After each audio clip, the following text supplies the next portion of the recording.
Hey, welcome back to the channel. It's Perry here, and I just wanted to give a shout out to all the fathers out there that are reefers, well, non-reefers too. Happy Father's Day, guys. Okay, let's get into it. So, I wanted to do a 2-month update. I'm a little bit late on that, but here it is anyway. So, I'm at roughly 2.5 months now into the transition from the 90-gallon SCA aquarium into the 112-gallon Innovative Marine 3-foot cube aquarium. And so far, so good. The transition included all of the rock from the 90-gallon system, all of the fish, except for the 2 Bimax, they were added after, and all the corals, everything was transitioned over. So the transition went well. Everything's been running really nicely.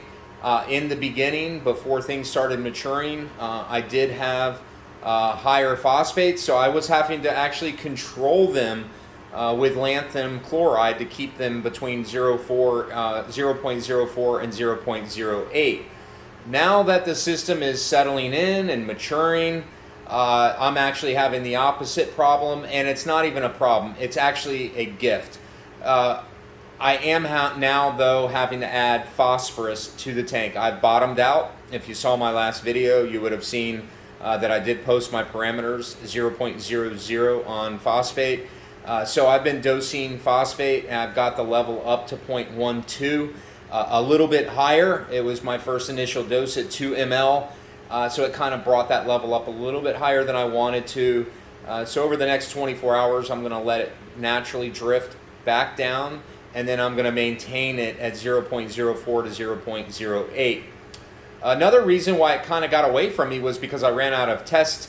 So I was waiting on Amazon, of course, to deliver those reagents. And so I went about 4 or 5 days without being able to test. And during that time frame is actually when it bottomed out. Go figure. That's the way things work in this hobby. And so, yeah, so anyway, it's no big deal. I caught it. No coral losses, no coral stress.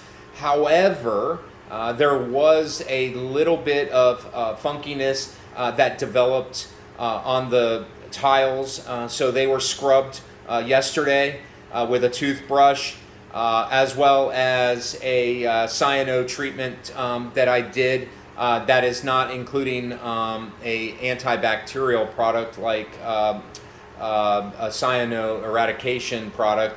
I'm actually using a do-it-yourself calcium carbonate coral snow with BioS from Aquaforest nitrifying bacteria, and what I'm doing is I started initiating that program to help combat a little bit of the acidity in the tank, which is causing some wompiness that developed on the reef.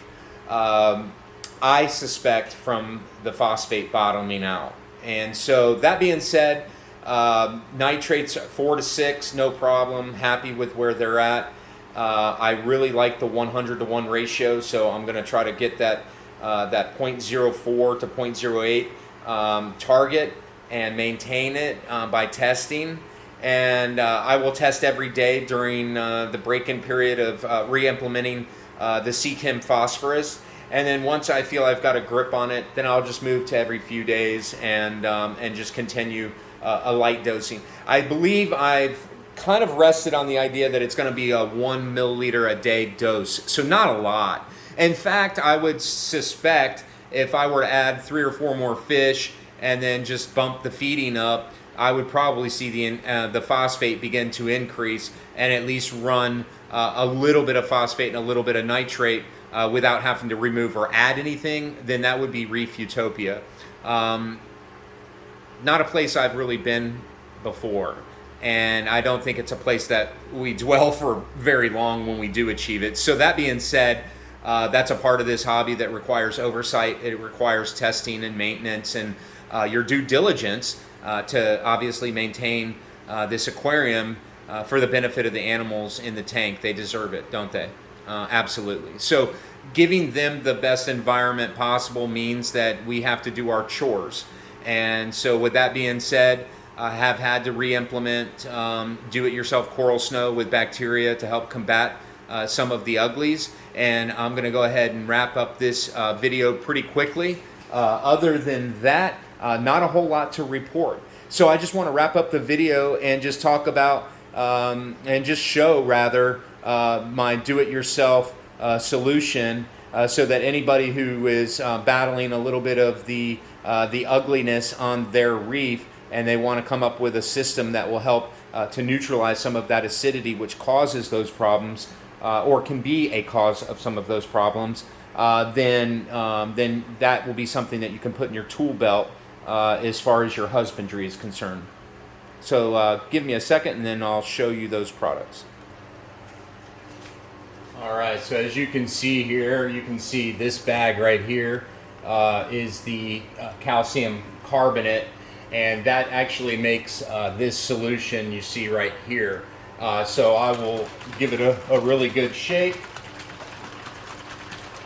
and then on Wednesdays and on Saturdays before water change, I'll take some tank water and put it in this little specimen cup, and then I'll take a capful, and this is just an old ESV bottle that I mix it in, and then I'll pour that solution into that bottle right there, a capful of that, as you can see.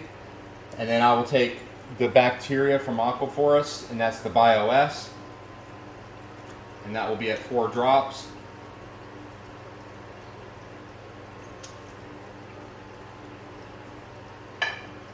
And I'll take that,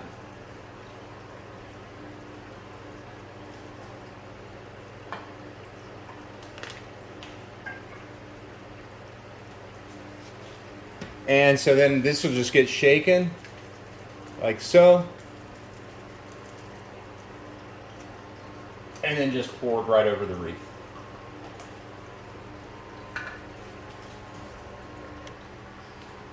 As you can see, the tank will get cloudy, and it will get cloudy probably for like a half hour to an hour, just depending. You can't really overdose this stuff, just so you know.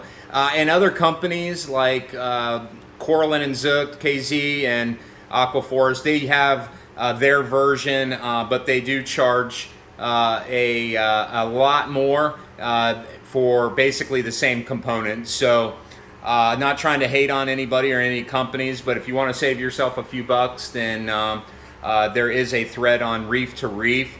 Sunny X created it, and it's called the Cyno Eradication Thread, I believe, which gives you in-depth information on how to make your own calcium carbonate do-it-yourself coral snow. All right, so what will happen is that'll circulate throughout the aquarium, and then eventually it will clear up. And if you notice in the top right corner on the tank, I have some phosphorus there. I'm dosing, like I said, 1 milliliter a day of it, just to keep things in that ratio that I'm looking for. So that's pretty much for today. Just wanted to give an update, show you that do-it-yourself coral snow, how I dose it, and that's pretty much it. Hope you guys have a great day. Thanks again for following along.